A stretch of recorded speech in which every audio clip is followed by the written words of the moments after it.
170 is starting off a little bit different because this Tuesday we have the finals, the live finals of the Mae Young Classic. Holy moly. So, seeing as how we're getting ready to do the finals, we should probably talk about the rest of the tournament. Yeah, which is everything but the finals. Yeah, which is a lot of stuff to go through. So what we're going to do is we're going to talk about some of our favorites, some of our least favorites from the entirety of the tournament prior to the finals this Tuesday. Yeah. So, in round one, our first, 16 matches. Holy crap.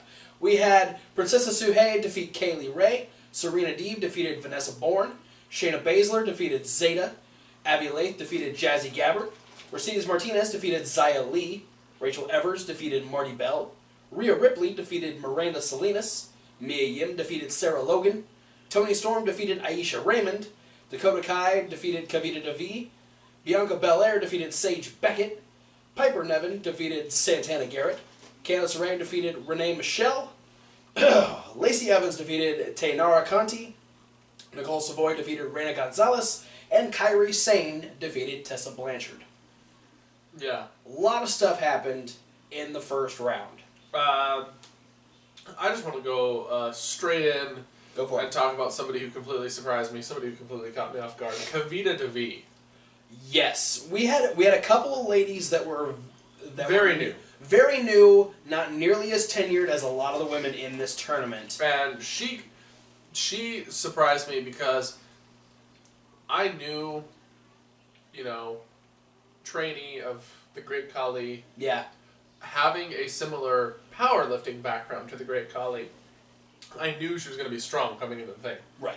I didn't expect all those hop up to the top rope arm drags. Yeah, no, that was one of the most impressive things, seeing some... She was probably the biggest woman in the tournament, aside from maybe Piper. Yeah, I mean, Piper, Jazzy too. Jazzy, I don't feel like Jazzy's very tall, though. She doesn't seem like she's super tall. Yeah, I feel like Kavita was a lot Kavita's taller. might be the tallest. Yeah. Her or maybe Aisha Raymond. Aisha Raymond was pretty tall as well. But yeah, I definitely wasn't expecting the agility that she brought the to the agility game. was fantastic. And it really played well to how fast Dakota Kai was. Yeah. They had great chemistry. They were able to play off of each other, and because Dakota isn't very heavy, the power game was definitely beneficial towards Kavita. Yeah. I think for me, not only in just the first round, but throughout her tenure in the tournament, Rhea Ripley was one of my favorites. Yeah. I had no preconceived notions about her whatsoever, and just watching her, she was so into who she was, what she was about, and her wrestling is fantastic. Yeah. She can strike, she can wrestle around, she can fly, she can do all kinds of stuff. And yeah, I really appreciated what she did, just as, not only as a newer person in the tournament, but just... A newer person in general. Yeah, a newer person in general. Yeah, and I think that ended up being one of the biggest downsides to the first round of the tournament is too many people who I don't think were experienced enough. Yeah. To one, garner the same attention that, say, the Cruiserweight Classic would have taken. Yeah. Because, when you looked at the brackets of the Cruiserweight Classic, very similarly, there was only like 2 people in the entire brackets where I went, those guys for sure aren't going to win.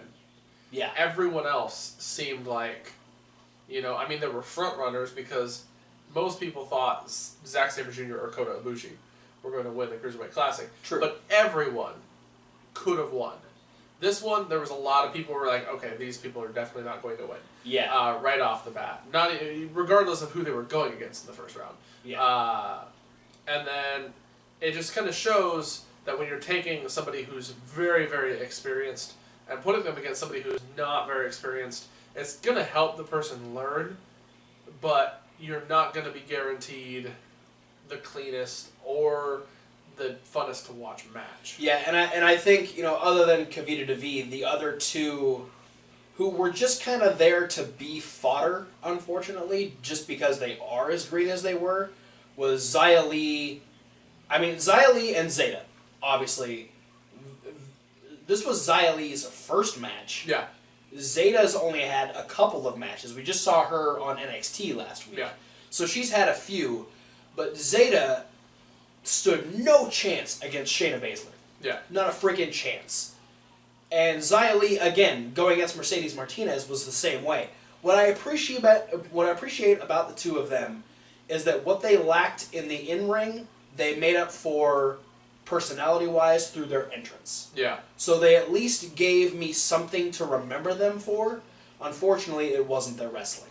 Yeah.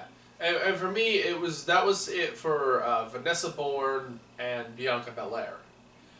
Both of them are like a year and a half, 2 years at the best, and didn't put on the strongest performances, especially seeing that they were going against well-traveled, well-established veterans. Very true. Vanessa Bourne didn't sell. She Not really. Like Serena would knock her down with something, and she would be up before Serena was. Mm-hmm. And I think that bugged me the most there. And then, who was the other one that you were saying? Bianca Belair, who beat Sage Beckett. Sage Beckett, yeah. I'm kind of back and forth with Bianca Belair because I appreciate her attitude. Yeah. And I appreciate that she definitely seems like she appreciates wrestling. She's not in it just to like benefit herself in some other like form. But yeah, there's definitely things that she needs to work on. Yeah, I just thought the first match was kind of clunky. Not as clunky as Rachel Evers versus Marty Bell, though. No, Good that might have been... That was the worst match of the first round. I'm not going to say it was the worst match of the first round. I'm going to say it was the biggest disappointment match of the first round. Because I was really looking forward to seeing, especially Marty Bell. Yeah. Because she did great stuff in TNA, and I was looking forward to this being something that she could benefit from. Yeah. But my thing with Bianca Belair beating Sage Beckett is Sage came into the tournament with a gimmick. Yeah. Not a whole lot of the women had gimmicks in the tournament. Yeah. So I definitely think that would have been a great thing for them to play off of. Yeah. And also to be able to have that name bomb to drop that, she was trained by the Dudley Boys. Yeah. At the Team 3D Academy. There's the other girl, what was her name, Miranda Salinas? Who was trained by Booker T. Yes, yeah, she was, was also reality wrestling. Also eliminated in the first round. Yeah, she lost to Rhea Ripley. So. Yeah, and so it is those things where I'm feeling like, okay, WWE really usually loves to do those name drops. Yeah. But eliminating those people in the first round, that's what kind of like, that kind of surprised me a little bit. Yeah. So before we move on, did you have a favorite match from the first round? Oh. Yeah, Abby Lath versus Jazzy Gabbert. That was a really good one. I think other than Rhea Ripley, I really liked Piper Niven versus Santana Garrett. Yeah, they did a good match. I think that they had one of the most competitive matches. I'd give a slight edge to also Mia Yim and Sarah Logan, just because they know each other really well. But I haven't seen much of Piper, and I do like Santana, so yeah, I would say that was probably my favorite match. Yeah, and then you can't take anything away from Kairi Sane versus Lisa Blanchard. Oh, absolutely. The finale of the first round. Yeah. Because that one started off faster than any of the other matches did. Right. And it just kind of kept pace very well the whole time. Yeah. All right, and then in the second round, we had Abby Lath defeat Rachel Evers. Piper Niven defeated Serena Deeb. Mercedes Martinez defeated Princessa Suhei. Kairi Sane defeated Bianca Belair. Toni Storm defeated Lacey Evans. Shayna Baszler defeated Mia Yim. Dakota Kai defeated Rhea Ripley. And Candice LeRae defeated Nicole Savoy. Mm-hmm. Going into this round, I was really looking forward to Nicole Savoy impressing me because she didn't really impress me in the first round. But unfortunately, it looked like she got hurt, and she didn't have much of a chance to do that. Yeah. And so I mean, when she got eliminated, I was like, okay, I mean, that's cool because I wanted Candice to move forward in the tournament anyway. So I didn't feel anything for Nicole Savoy. She make me remember her because I kept hearing that she was like the queen of suplexes. Yeah. And she didn't do one suplex in her first match. She did a lot to Candice. Yeah, and that was part of the storytelling in the first match though, is because Renee Gonzalez was her opponent, right? I believe so. Was so much bigger than her, and kept blocking the suplexes. Reina Gonzalez. And that was like the whole thing was like, oh, how can Nicole Savoy win if all of her suplexes keep getting blocked? You know, kind of thing. Yeah. Then she was able to pull the win out with a submission hold. But yeah, I think at some point fairly early on in that first match, she kind of had an issue with her knee buckling. Yeah, because she was definitely favoring it in the match against Candice. Been a problem in her career. She's had to take time off because of the knee. You know, the knee brace that she wears on that knee isn't for like aesthetic purposes. Yeah. Yeah, so I definitely think that their match was probably I'm going to say, again, it's the big disappointment match of the second round. Yeah, I agree.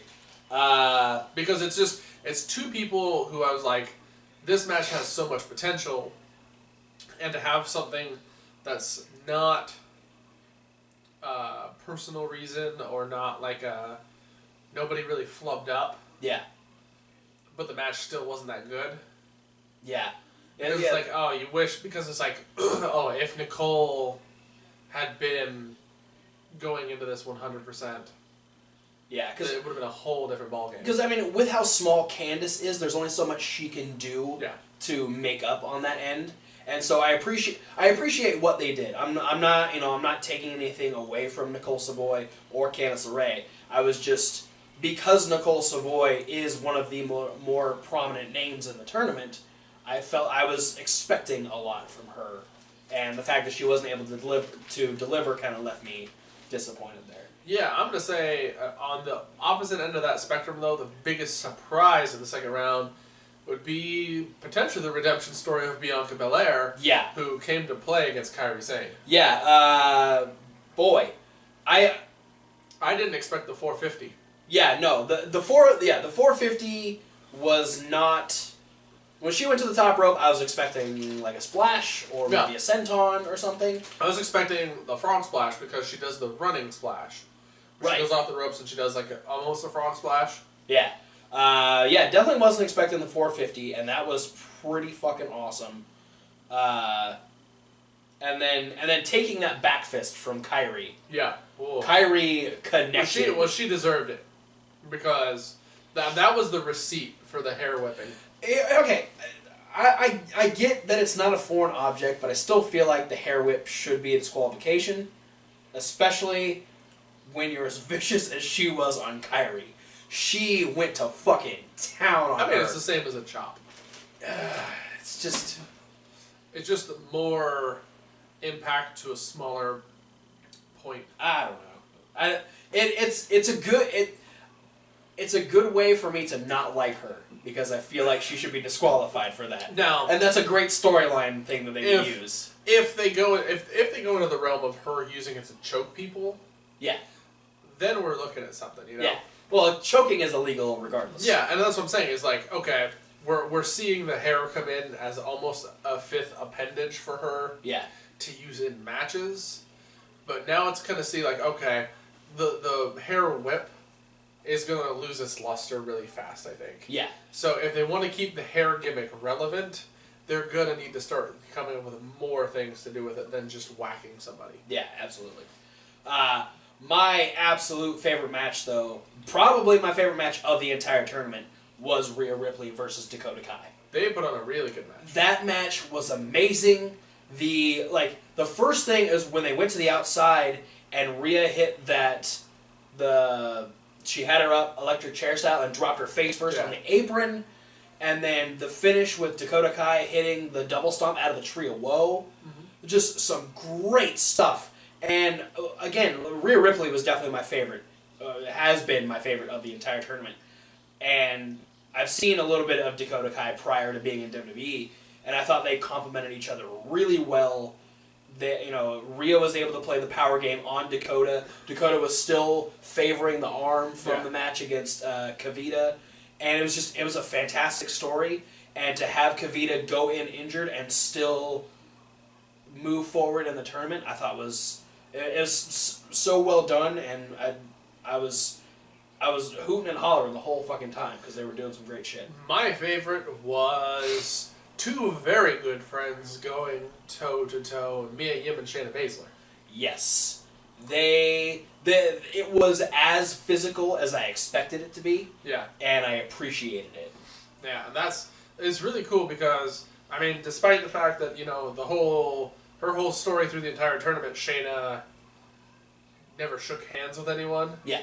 You know, aside from that, like, follow either of them on Instagram, and they're hanging out all the time. They seem to hit all the same indie promotions all the time. Yeah. So I mean, their road it's lives. Cool to see it that way. And you know, they had a fairly decent feud in the AIW. Yeah. So it's kind of a cool thing because when you see that, it translates well on TV. That even though it might be the first time ever, 90% of the people watching the Mayhem Classic have ever seen either of these women go against, either of these women wrestle. Yeah. It's going to look really good because they have that experience. Absolutely.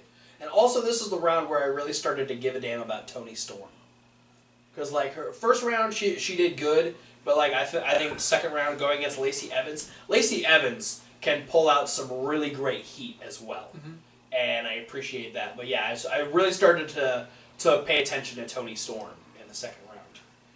All right, so now we'll do quarterfinals and semifinals since there's only a few matches to go. So in the quarterfinals, we had Mercedes Martinez defeat Abby Lath, Shayna Baszler defeated Candice LeRae, Toni Storm defeated Piper Niven, and Kairi Sane defeated Dakota Kai. And then the semifinals, Shayna Baszler defeated Mercedes Martinez, and Kairi Sane defeated Toni Storm. Yeah, this was the part of the tournament where you started to see people slow down. Oh yeah, because now this is third and fourth matches in 2 days, in almost a 24-hour window. Yeah, first round was done on one day. Second round, quarterfinals, and semifinals were all done on the second day. Yeah, that's a lot of wrestling in 2 days, especially for the four women that made it to the semifinals. Absolutely. I mean, it's really hard to pick a favorite match out of these six. I mean, the four quarterfinals matches were all fantastic. Yeah. Mercedes and Abby was a perfect dynamic of underdog versus complete dominator. Same with Baszler and LeRae. I mean, even more so than Lath and Mercedes. I think they told my favorite story. Baszler and LeRae? Yeah. Just because of Shayna's booking through the tournament was, look how dominant she is. Yeah. And then the whole idea is like, oh, look at Candice. She's like the smallest girl in the tournament. Yeah. And then you have the moments where like it almost looks viable that Candice LeRae could be the one to eliminate Shayna Baszler from the tournament. Yeah. Before she goes up for the wild ride, which gets countered into the rear naked choke. Yeah, into the rear naked choke, which, man, Shayna makes that look so devastating. Plus, her holding it on Candice afterwards, and even giving the stink eye to Johnny Gargano afterwards and just kicking Candice's leg. Shayna officially went heel in this match. Like, if she hadn't already had that bad attitude, this was definitely like, fuck you, I'm not here to play. Yeah. And, that was great. That being said, though, I'm going to give the award of, at least for the quarterfinals, my favorite match to Piper Niven versus Toni Storm. I was just going to say the same thing. Very much the same way. Like, Piper is significantly bigger than Toni, and they played a great story. But, my God, just the beginning of that match, their chain wrestling and their double bridges and, like, the bridge on the head and, like, shaking hands while they're upside down. They had fun, and they had a fantastic match. Yeah, and it's really good because, I mean, JR, I think, mentioned it during this match, or one of the earlier matches, is that's where WWE noticed Piper Niven, is she was on a recent World of Sport special. Oh, really? Where that kind of wrestling is the norm. It's the British catch style wrestling. Yeah. And Tony has been living in the UK and trained in the UK since she was 13 years old. You know, so and her being from Scotland, right? Piper, you were saying Piper. You well, said no, Tony. And Tony's from England. She's New Zealand. Her parents are from New Zealand. She was born in Australia and then moved to the UK. Whoa! Moved to the UK when she was 13, and she trained in England to wrestle. Wow. Multicultural. Yeah. So, you know, they both come from the UK World of Sport background of training. So it fits them really well to have gone against each other this late in the tournament, too, because they were able to give a really good show of for the first half of their match without expending as much energy. Yeah. And then I loved, you know, the second half of the match where Piper really started to like ramp up, and she was doing all of these, you know, like these more devastating maneuvers, and Tony just kept kicking out of everything. Yeah. And it was such a good fight to watch Tony try and overcome all this stuff. And then for her to finally get the top rope leg drop and eliminate Piper was a great moment for her. They had an embrace afterwards, which was really cool. Quarterfinals were a fantastic set of matches. And then, you know, you say the exact same thing about the semifinals. Yes. There's only 2 matches, but man, having the mentor and mentoree vibe of the Mercedes Martinez versus Shayna match. Yeah. Was pretty cool. The first time Shayna actually shook hands. Yeah. Because it is her trainer. I mean, that's like that was like the only time that could have happened in the tournament. Yeah. Unless it would have been the same thing if Nicole Savoy would have gone against Mercedes Martinez. Yeah. So, you know, having this end up being the semifinals match became that moment where I was like, immediately, I was like, okay, if Shayna makes it to any round, you know, past the first one, she's gonna win. You know, and then she's gonna win this one. Oh, she's gonna beat Candice, and then put her against Mercedes, and this was the first time I went, oh, Mercedes could knock Shayna Baszler out of the tournament. Yeah, no, these are 2 extremely tough women. Yeah. That most people would have difficulty with, and it shows that they trained together because they worked in this match really well, and it was just a lot of hard hits, a lot of great grappling counters. Absolutely, but yeah, and to see Shayna actually take it, you know, locking in that rear naked choke, it's just she makes it look good. She's got the MMA training. She knows how to lock stuff in like that.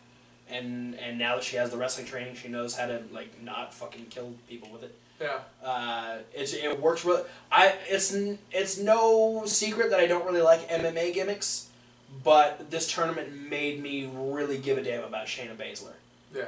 Cause she works it really well. She has a good combination of both pro wrestling and MMA put together. Yeah, and she takes the pro wrestling side of things every bit as seriously as she did the MMA. Yeah. And just on that, well, I just want to hit on the fact that we did have the face-off between the Four Horsewomen during Shayna's second round match, where as she was walking up, we had Rousey and everyone over on one side. On the other side, we had Charlotte, Bayley, and Becky. So... yeah, things are... And even the encounter they showed that happened outside the arena. Yeah. So, things are building up for the potential... So far, the only thing that we can kind of confirm is that they're looking towards WrestleMania being Charlotte versus Ronda Rousey. Yeah. Which would be super fun to watch. But then, on the other side of the semifinals, Kairi Sane, Toni Storm... 2 real fan favorites at this point. Yeah, and again, 2 people who I'm fairly certain have wrestled against each other before in Japan. I mean, one of the commentators at one point mentioned that this was a first time ever meeting between the 2. I don't know.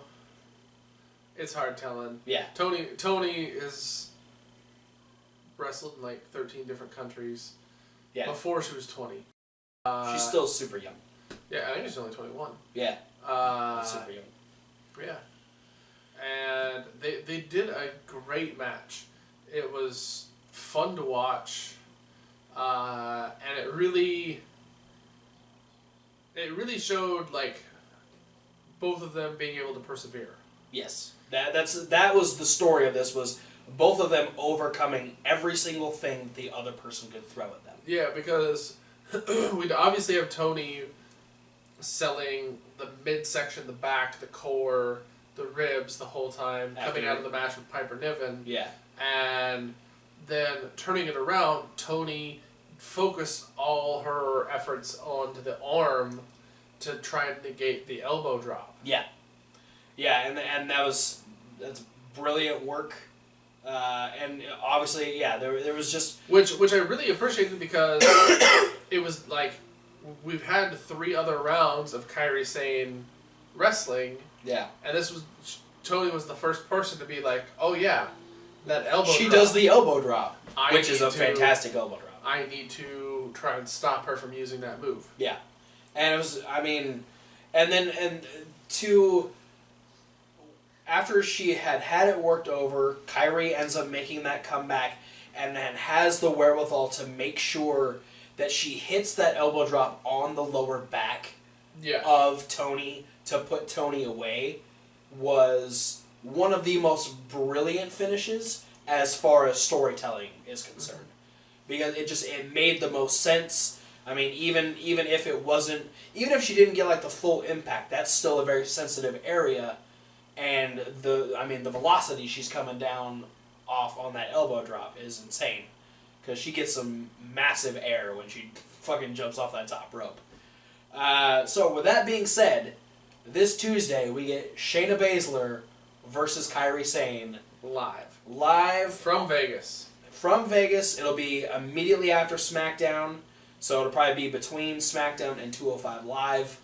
I'd like to see them have some more of these ladies come back for... That's what I think we're gonna do. Is we're probably gonna fill a good like 4 or 5 match card, maybe four preliminary matches prior to the finals.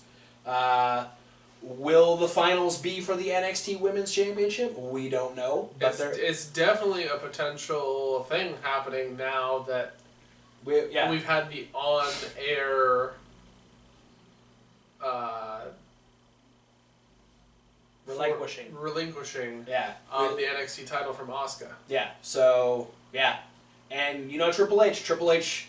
We didn't know that the finals of the Cruiserweight Classic was going to be for the first Cruiserweight champion. Yeah, that was a big surprise. And Triple H dropped that on us out of freaking nowhere. So there is a good chance that one of these ladies could walk out as the new NXT champion. Will it happen? I don't know, but I'm looking forward to the match itself. But for now, guys, that is our review of the Mae Young Classic. Thanks for watching. Don't forget to like, comment, and subscribe. Click all the links. You know what they do. There's a lot of those links. All of them. Click them all. But stay over here, because we've got all of our other reviews coming up, especially our indie news coming up next, and then, of course, our weekly WWE stuff. Woo. But for now, guys, thanks for watching, and we'll see you at whatever video you decide to watch next.